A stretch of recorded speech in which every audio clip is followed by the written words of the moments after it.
des voix sur les satellites européennes comme Intersat. Pour faire chuter les coûts des communications sur le continent, le guide libyen Kadhafi mit sur la table 300 millions de dollars. La Banque africaine de développement BAD 500 millions. La Banque ouest-africaine de développement 27 millions. Et si, depuis le 26 décembre 2007, le tout premier satellite de communication de l'histoire de notre continent est effectif, et d'autres satellites étaient en vue pour concurrencer les meilleurs du monde à un coût 10 fois inférieur. Voilà comment un geste symbolique de 300 millions offertes par Kadhafi change la vie de tout un continent. Par ce geste, le guide libyen a fait perdre à l'Occident pas seulement 500 millions de dollars par an, mais les milliards de dollars de dettes et d'intérêts que cette même dette promettait de générer à l'infini et de façon exponentielle, contribuant ainsi à entretenir le système occulte pour dépouiller l'Afrique. En plus, les 30 milliards de dollars saisis par Barack Obama appartiennent à la Banque centrale libyenne qui était prévue pour la contribution libyenne à la finalisation de la Fédération africaine à travers 3 projets. La Banque africaine d'investissement à Citre en Libye.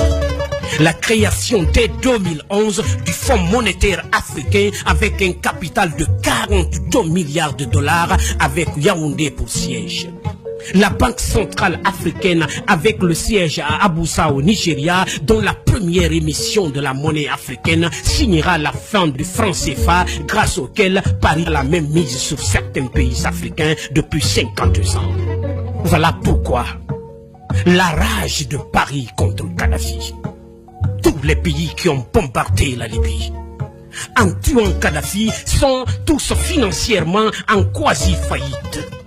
Les USA, les États-Unis d'Amérique, à eux seuls, ont 14 000 milliards de dollars en dette.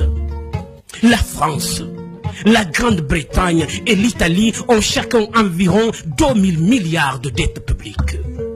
En 1865, dans son soutien à Abraham Lincoln pour l'abolition de l'esclavage, l'économiste américain Adam Smith l'avait prédit. L'économie de tout pays qui pratique l'esclavage des Noirs est en train d'amorcer une descente vers l'enfer qui sera rude le jour où les autres nations vont se réveiller.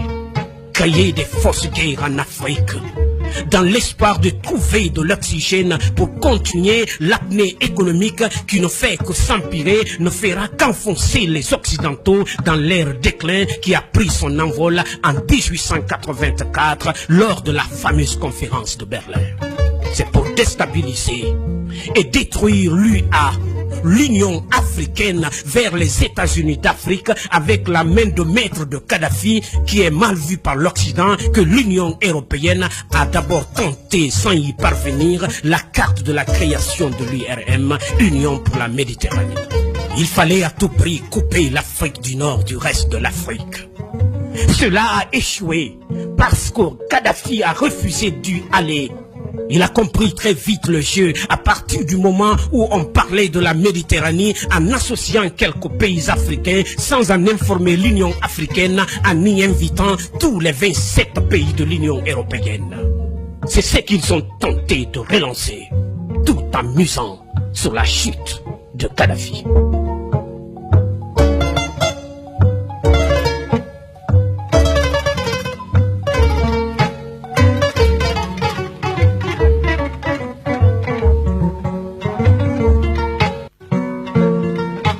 Faut signaler, c'est que les dirigeants africains ne comprennent pas et que tant que ce sera l'Union européenne qui finance l'Union africaine, on sera toujours au point de départ. Car dans ces conditions, il n'y aura pas d'effective indépendance. C'est dans le même sens que l'Union européenne encourage et finance les regroupements régionaux en Afrique.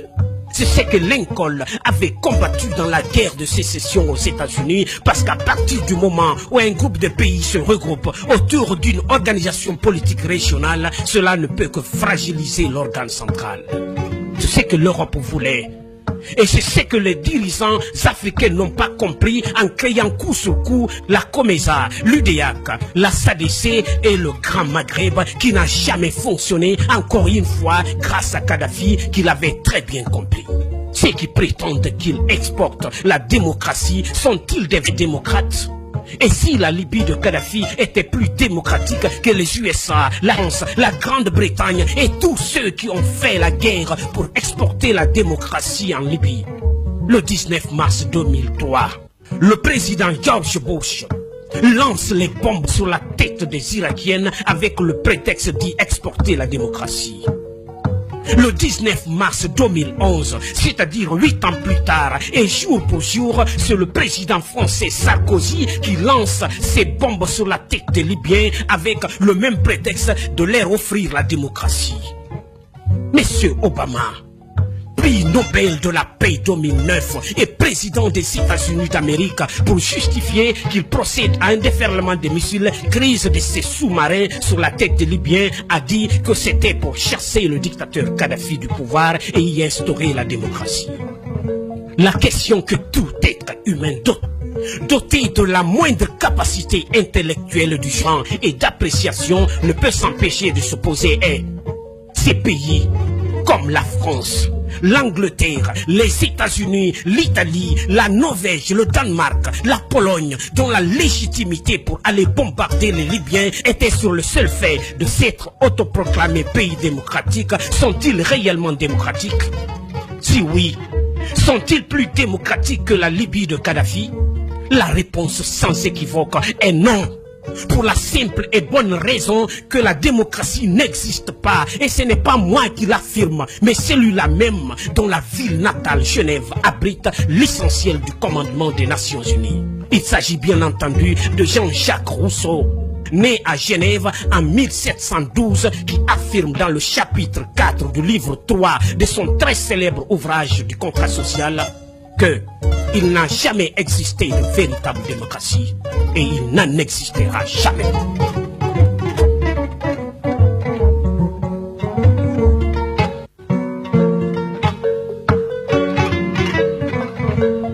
Pour qu'un État soit véritablement démocratique, Rousseau pose 4 conditions selon lesquelles la Libye de Kadhafi est de loin, très loin plus démocratique que les États-Unis d'Amérique, la France et tous les autres qui prétendent exporter en Afrique la démocratie, à savoir 1. Dimension de l'État. Plus un État est grand, moins il peut être démocratique. Pour Rousseau, l'État doit être très petit pour que le peuple soit facile à rassembler. Sous cet angle, c'est la Libye de Kadhafi qui répond.